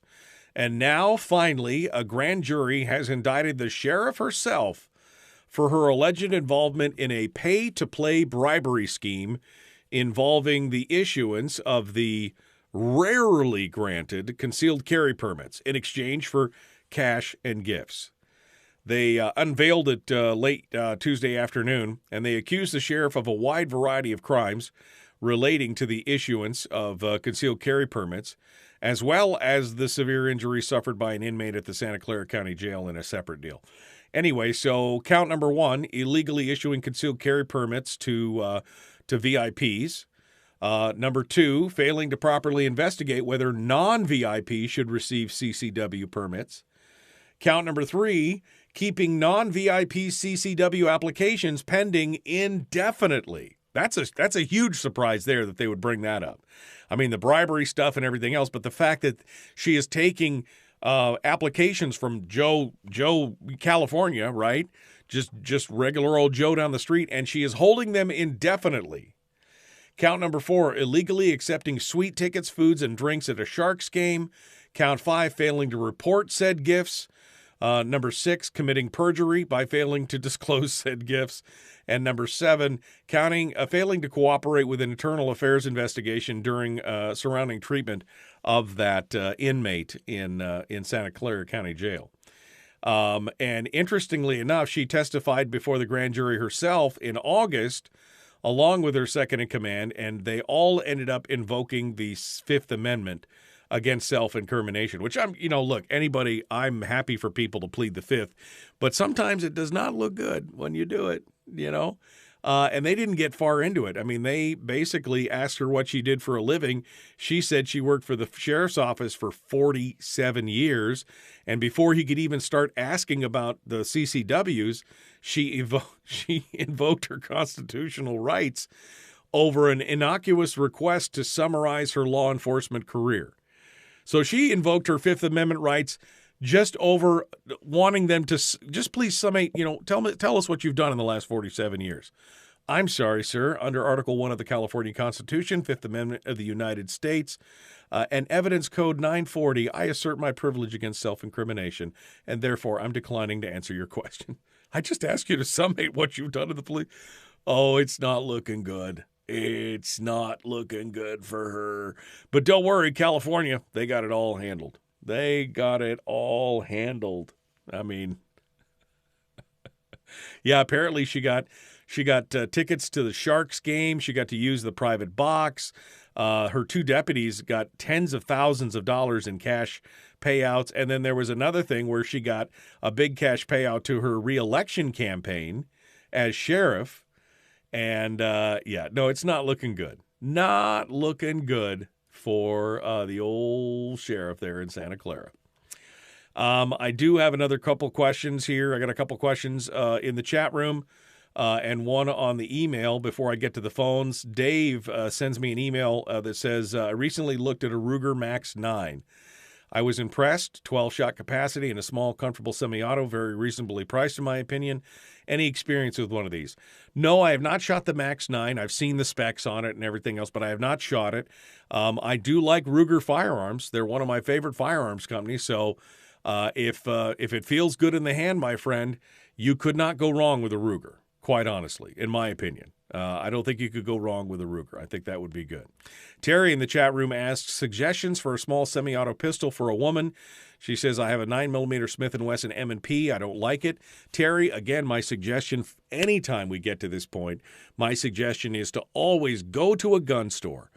Ask them to take the top 6 brands of small semi-automatic pistols that are, don't get junk. Don't get some... find a good company, Smith & Wesson, Ruger, Colt, Sig, Walther, and ask them to bring them out and let you hold them. If you don't like the Smith & Wesson M&P, they also make the M&P S, which is the smaller version, I think. I know that Walther makes a slim version as well of the 9mm for concealed carry.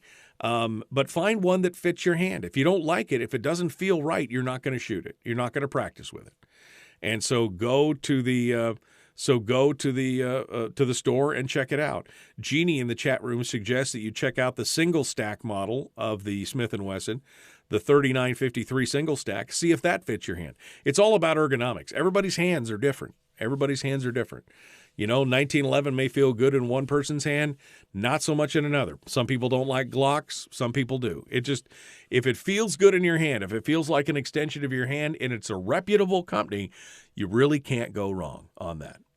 Let's go over to the phones and see what you have to say. Good morning. Who's this? Where are you calling from? Good morning, Michael. This is Mike from Fairbanks. How are you? Hey, Mike. What's on your mind?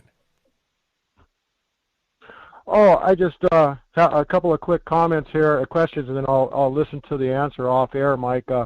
I was wondering, David Shipman, thank goodness, was shot down as nominee for the ATF. He was viciously against the Second Amendment, and I was wondering if you knew who the new nominee was going to be. And then my second question is, have you tried the new Federal Punch 22 long-range ammo? And then I just wanted to wish you and your family a Merry Christmas, Mike. Well, Merry Christmas, Mike. I have not heard of a new nominee. I mean, let's face it, the Biden administration got spanked so hard on that nomination and then ended up throwing him under the bus at the end. I don't know if anybody's going to want to step up in there. Look, we've had an interim director for the ATF for 10 years now? We haven't had a nominated and approved director in forever. They may just continue on that way for a while. I don't know if the Biden administration has got the political capital left to try and get another candidate through there that they would favor. But it gave you an idea of what they were looking for. Was the Right. what they were looking for in a nominee with Chipman. So I would not be probably happy with any of their picks. But I haven't heard a thing, and I think for right now they're just going to let the interim director ride, and we'll see what happens in the future. As far as the new federal ammunition, I have not seen it. I have not shot it. I don't know that much about it, but maybe one of the listeners has, and we'll see if they can give you some answers on it, okay? Thank you. All right, thank you so much for the call. In the chat room, Terry follows up on that question about her Smith & Wesson. She says, it feels okay. I'm just not strong enough to feel safe using it, so I think it must be an issue of charging it, of racking the slide. There are some pistols that are specifically made for women who have a hard time racking it. I can't off the top of my head think of the model numbers, but there are specific ones that have weaker, a little bit of a weaker draw on the slide. So maybe Jeannie, I know Jeannie just sounded off. If anybody else knows of a 9mm pistol that's built specifically, there are essentially lady pistols where it's easier to rack. Then you should sound off on the chat room or give us a call, 433-3150. Let's go over here. Good morning. Who's this? Where are you calling from? Good morning, Mike. This is Andrew from Fairbanks. Morning, Andrew. Go ahead, Andrew.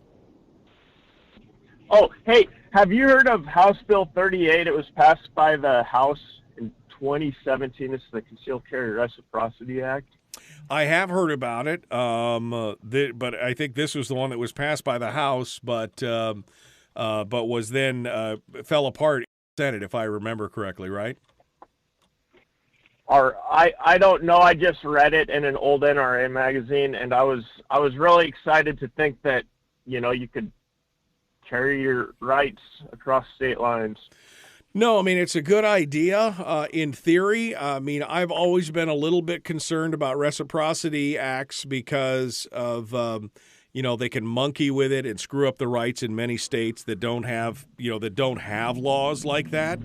But I would definitely entertain any idea that about getting national reciprocity. The problem, of course, always is then it would force people who live in constitutional carry states like Alaska. You would have to get a concealed carry permit to be able to have it recognized in other states, because they're definitely not going to recognize your constitutional right. Because I'm in Alaska and I have the right to carry, doesn't mean they're going to recognize it in California. You know what I mean? Oh, so in other words, you're going to need to get a CCL in order for that to occur. That's correct. Oh, man. So all right. Hey, thank you. I was just curious about it.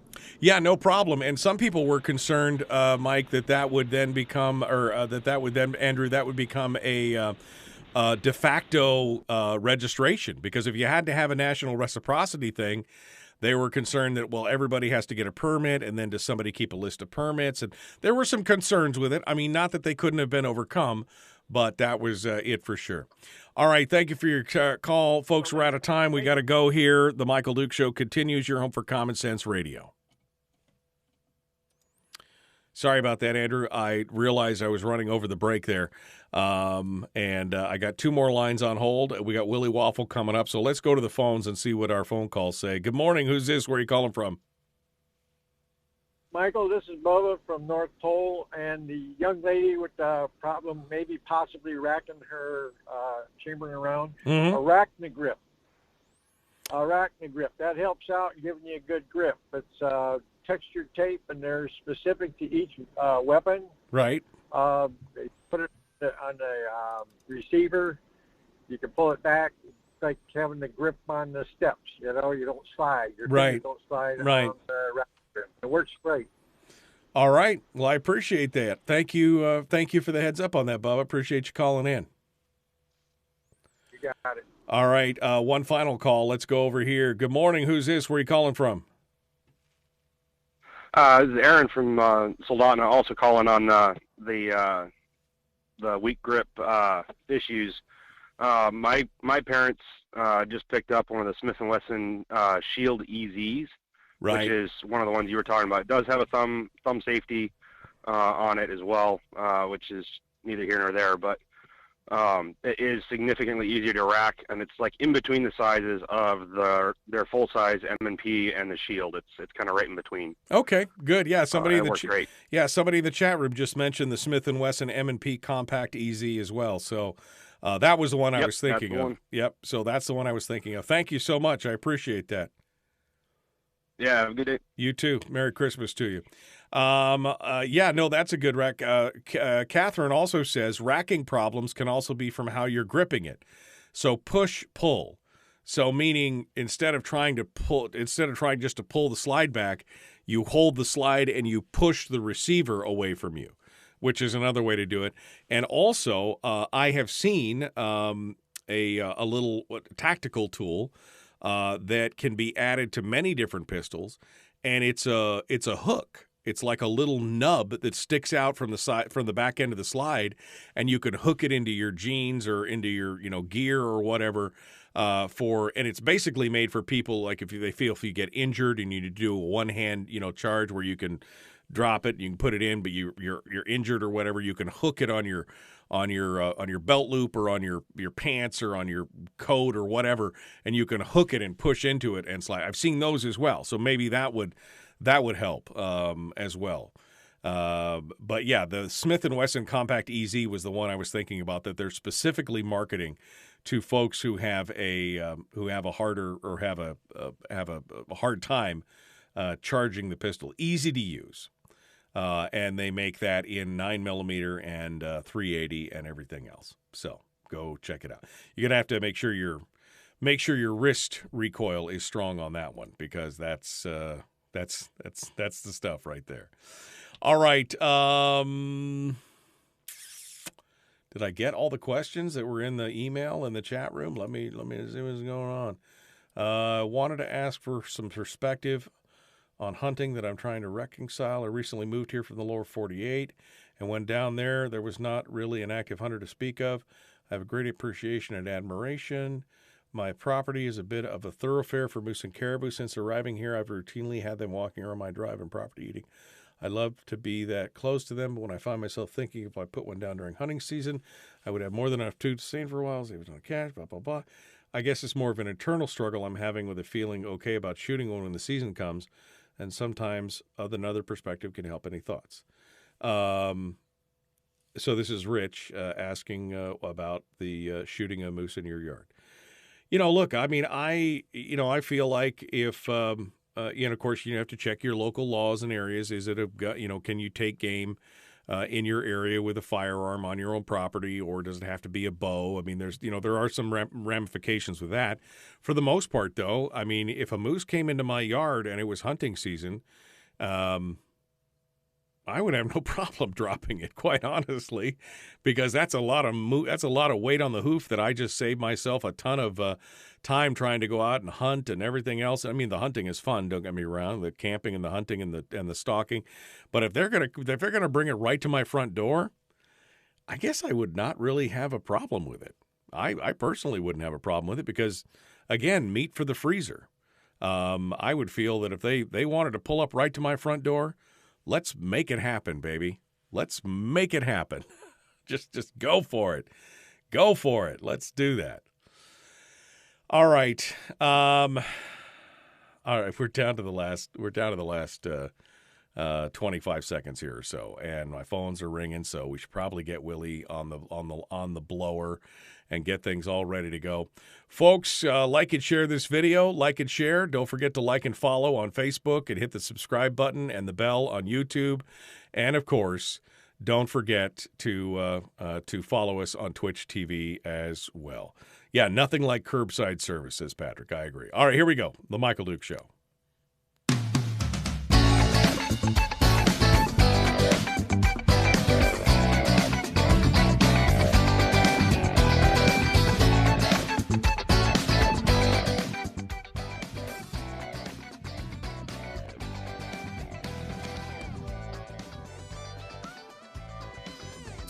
Okay, are you ready to wrap up today? I know I am. I'm I'm ready to wrap up this year. I'm almost done. We can see it from here. Willie Waffle, wafflemovies.com. The Wafflemeister comes in every week to give us the entertainment report, the movie review, and so much more. Hello, my friend. What's happening? What's happening? It is Friday, and I can't wait for the weekend because I want all of you to run out to the theater. I want you to see the movie that we're excited about, and you can just start telling us all about it all weekend, man. That's what Facebook is for. Wait, you're not bitter about the spoilers, are you? I mean, at all? Well, you know what? I'm not bitter because, I follow this so closely that I remember interviews and things that were said about, a year ago that a lot of other people may have forgotten about. And let's face it, everything gets spoiled before we get to the theaters. There is no chance you can avoid spoilers. Have you heard about these people? This is actually one of the things that really gets me. I'm just kind of blown away by it. So people have been deleting their Twitter accounts because they want to avoid spoilers about the Spider-Man movie. Now, a reasonable person would say, well, maybe you just, kind of don't go on Twitter for a couple of days. Right, exactly. You'd think maybe just don't go on till you see the movie. But no, that takes willpower. Deleting your Twitter account, that's easy. That's right. We must remove all temptation to check it out. But I mean, it's hard not to hear things anymore. I mean, right. We are a plugged-in society. I mean, the only way you're going to avoid all the spoilers is if you just go put yourself in the fortress of solitude for a few weeks and don't turn on your TV and don't look at your phone and don't go on the internet and just kind of live the life of a caveman. And then you will avoid the spoilers until you get to the theater and you're walking in and the other people are walking out and they're telling you everything that happened. Right. Well, okay. I mean, I just stay off social media. I haven't picked up season 3 of Yellowstone yet. I haven't watched a single episode, but I've not been spoiled because guess what? I don't go on social media really at all. And what I do, I don't know. I don't see that stuff. So anyway, well, let's before we want some stuff to talk about here. Let's talk about the entertainment world. I don't know where you want to start. So let's pick it up. Well, I think the best story that I saw all week, the story that really made me giggle, the story that made me laugh, the CEO of MyPillow, Mr. Mike Lindell. Now, you might remember that there was a story it was actually in the Daily Mail, where they had alleged that Mike Lindell had been wooing 30 Rock star Jane Krakowski for about 9 months. And when he saw this story, he flipped out and he filed a defamation suit. Yeah, he lost that suit this week. Okay. And I think it probably hinged on the fact that Mike Lindell, if people think that you're dating Jane Krakowski, it can only help you. Right. Well, I guess it wasn't the biggest complaint was that he wooed her with champagne, and he's been clean and sober for 10 years. And so he was upset. He was upset about that, right? I mean, is he denying that he was dating her, or was he mostly upset because they said that he wooed her with champagne? A little bit of all, but he was really most angry about the champagne. I get it. I do sympathize with him a little bit there. That is a big struggle. If he has stayed clean and sober for 10 years, God love him. But I think part of that struggle has to be not caring what people say and think about you. That's probably true. Yeah, that's probably true as well. So, well, I mean, yeah, as you said, I mean, hey, I'd be shouting from the rooftops. I dated Jane Krakowski. Okay, great. Yeah, whatever. Dude, have I ever shot down all those stories that I was dating Naomi Watts? No. I've never shot those all down. Of those stories. The Twitterverse was all in a rush about it. All right. Well, speaking of 30 Rock, broadcast primetime TV is not having a good decade, I guess, or year, or whatever. No, and this is something we've all been talking about for years, that, broadcast television is being eroded because there are so many other places to go. You can watch your streaming, you can go to the movies, you can play your video games. I mean, you can do a lot of other things than watch primetime television. And a recent study actually shows that this is becoming very, very true in a very shocking way. So a study was done of 18 to 49-year-olds, right, and it looked at what were their viewing habits in 2015 and what are their viewing habits in 2021. And here's the one that gets you. In 2015, there were 77 television shows that had a rating of 1 or more among 18 to 49-year-olds. In 2021, there's only 10. Oh, jeez. And most of them are sports.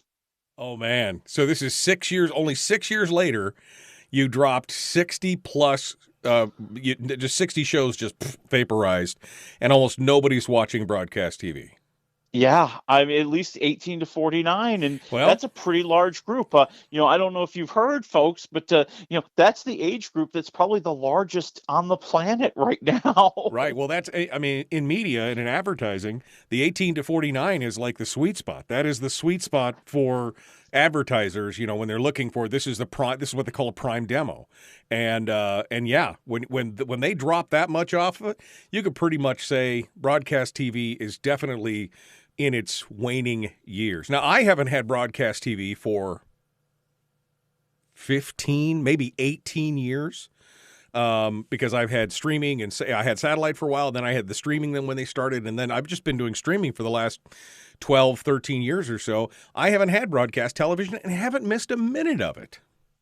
Well, and what the interesting thing is, I'd love to see how they could maybe fold in some of the streaming numbers. Like a great example, I'm a really big fan of this new comedy on CBS called Ghosts. I have never watched it on CBS. I watch it on Paramount Plus. I watch it when I get up on a Saturday morning and I'm just kind of, looking to kind of ease into the day. I've never touched the television to watch it, but it is a network program. Right. Well, I think if they're going to survive, that's what they're going to have to do. They're going to have to become production houses just like Amazon and Apple and everybody else.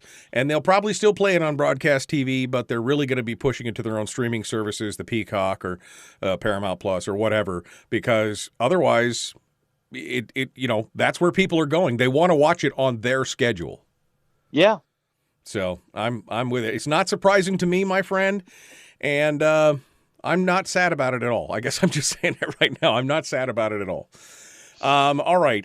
Final story here before we go in. All you Law and Order fans, Christopher Noth, the big, tall, brooding, black-haired guy who, with the jaw, he's so, yeah. Hi, I'm Chris Noth. Apparently, he's been a little naughty. Oh, the bad naughty, the big naughty, the horrible naughty. So in the last 24 hours, he has been accused by 3 different women of being very sexually inappropriate, and 1 inappropriate, 2 outright sexual assault. He denies it. He says that didn't happen, but it started with 2. Then a little bit later in the day, it became 3. I'm thinking probably by the end of this show, there will be a 4 and a 5. The drip, drip, drip has started to begin. So Chris Noth's done. His Peloton ad has been pulled, and it's probably a good thing that they killed him off Sex and the City show. Well, not to, and I think everybody's innocent until proven guilty, and I believe that firmly. And we saw so much of the whole Me Too thing, and we saw people get sucked into that. Some appropriately, I think, some maybe inappropriately. You just never know. Somebody who's high profile like that, now to have to defend yourself. Hopefully he's got enough, evidence if he's innocent to prove that he's not guilty. But when you become a big name like that, sometimes it might be easier to get sniped on than other ways, but you just never know. It's disheartening to hear, but I guess I'll believe it when I see it at this point. Yeah, and I think over time, let's see what happens. I think that I try to be a little bit more careful, because I remember all those years I heard all those Harvey Weinstein stories, and everybody brushed it on the rug and nobody wanted to talk about it. Right. And I think that if he's been doing this stuff, I hope his career is finished. Yeah. No, true. If he is guilty, I hope they put him under the jail. If not, I hope he's vindicated, and I hope he gets some money out of it. But one way or the other, we'll see. All right, let's move on to the stream. Start off with the new Bradley Cooper flick in theaters. I hadn't even heard of this one, Nightmare Alley. It's actually kind of cool. It's directed by Guillermo del Toro, a guy who knows a little something about making movies.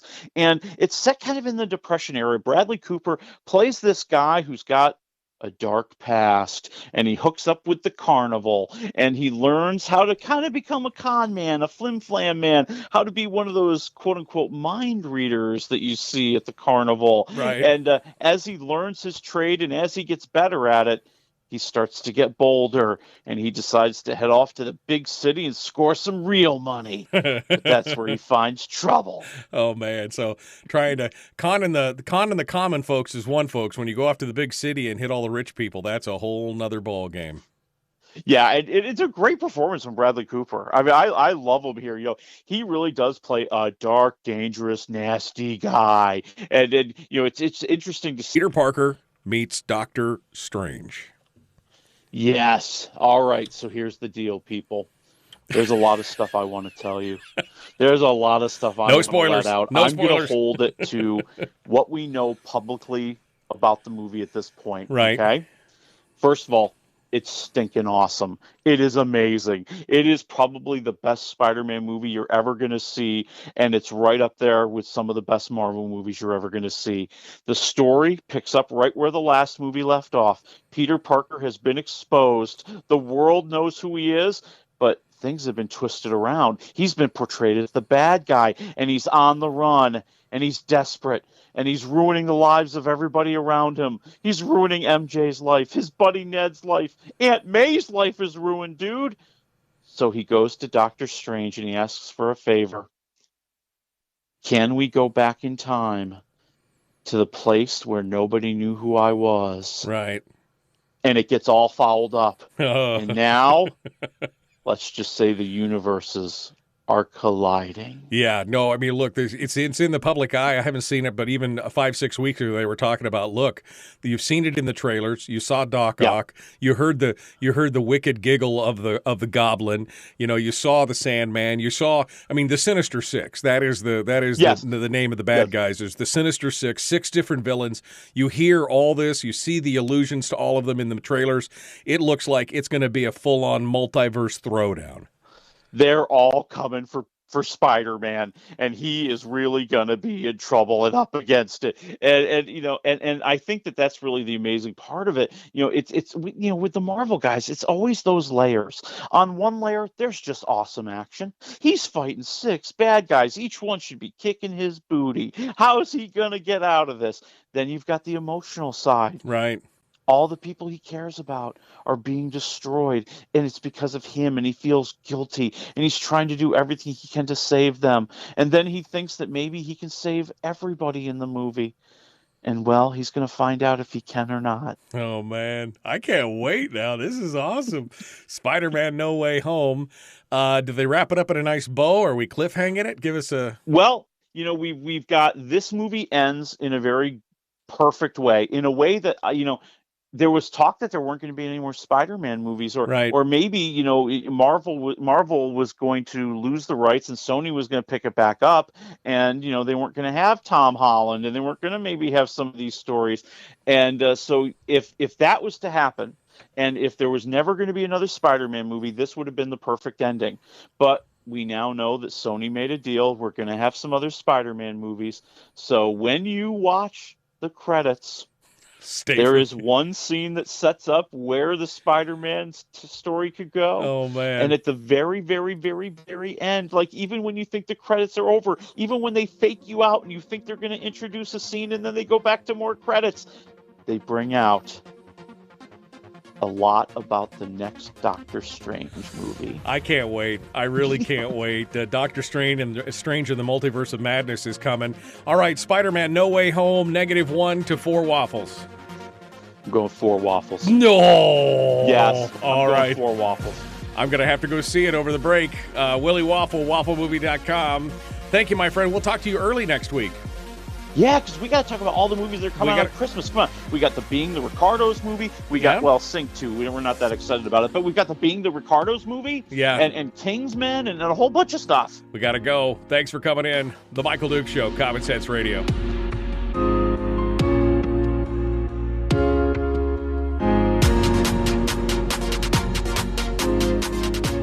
I can't wait, my friends, next week. And we're going to do some Christmas stuff, too, right? Some of the Christmas movies that are coming out for the week of Christmas. Oh yeah, because I mean that's what it's going to be all about. So I mean those are really like the big ones. The Kingsman being the Ricardos with come on, Nicole Kidman as Lucille Ball. Sing 2 I've seen. I've been trying to see The Matrix Resurrections, and the website that I go to where I am legally allowed to see these movies. The studio invites me to watch them. They've had a big coming soon over the poster for Matrix Resurrections for the past 3-4 weeks. I'm like, is this weekend the coming soon? Because it comes out on Wednesday. Yeah, let's get a little bit of tease on it. I hear it's good. I saw Stephen Colbert. He talked about it, said it was excellent, and so I mean I can't wait. I'm excited about the Matrix to see it as well. But we're going to find out all about this on Tuesday. So Tuesday is going to be the final day. We're going to do a little bit of Willie Waffle for the final waffle of the year, and then we'll be gone until the new year. So, all right, my friend. Well, looking forward to it. We will see you then. All right, we'll talk to you Tuesday, folks. Coming up on Monday, Mike Shower is going to be joining us for sure. Tuesday is going to be Willie Waffle, Brad Keithley, Chris Story. It's all Christmas, no politics. It's going to be nothing but fun for 2 days. We'll see you on Monday.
We've shed our terrestrial radio skin, and now we are slimy lizard internet people. It's the Michael Duke Show.